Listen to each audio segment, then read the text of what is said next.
అలాగే చూస్తే గోషామహల్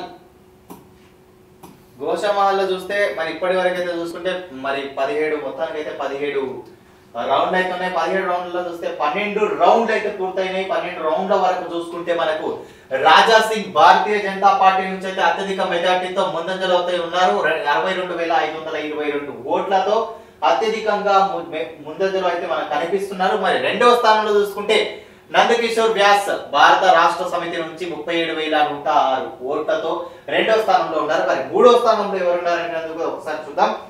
మరి మూడో స్థానంలో చూసుకుంటే మొగలి సునీత కాంగ్రెస్ నుంచి అయితే ఇక్కడ ఉన్నారు. 46 అంటే 4,646 ఓట్లతో ఇక్కడైతే మనకు మూడో స్థానంలో కనిపిస్తున్నారు. మరి నోటాలో చూద్దాం, నోటాలో ఎంతవరకు అయిందని కూడా చూద్దాం ఒకసారి.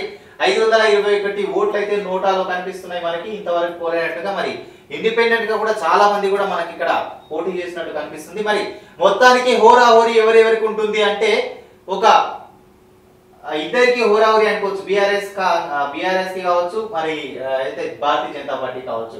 కానీ ఇంతవరకు ఏదైతే జరిగిన 12 రౌండ్లలో హోరాహోరీ ఉన్నది. బట్ ఇప్పుడు హోరాహోరీ కాదు అనుకోవచ్చు. ఎందుకంటే ఆల్రెడీ 15 రౌండ్లలో 12 రౌండ్లు పూర్తయిపోయింది. ఇక్కడ గెలుపోవరిది అనేది స్పష్టంగా కూడా మనకు తెలుస్తోంది. ఎట్లా అంటారా, ఇక్కడ చూడండి. మొత్తానికైతే రాజా సింగ్ కి భారతీయ జనతా పార్టీ నుంచి ఉన్న రాజా సింగ్ అయితే 62,522 ఓట్లు ఉన్నాయి. అయితే ఈయనకి నందకిషోర్ వ్యాస్ భారత రాష్ట్ర సమితి నుంచి ఉన్నారు కాబట్టి ఈ ఇద్దరికి చూసుకుంటే 25,416 ఓట్లు. 2,500 కాదు, 250 కాదు, 25 కాదు, 25,416 ఓట్ల తేడాతో ఇద్దరి మధ్యలో ఉంది. కాబట్టి గెలుపు దిశగా చూసుకుంటే భారతీయ జనతా పార్టీ నుంచి రాజా సింగ్ ఖచ్చితంగా గోషామహల్ లో జెండా పాతే విధంగా అయితే మనకు కనిపిస్తుంది.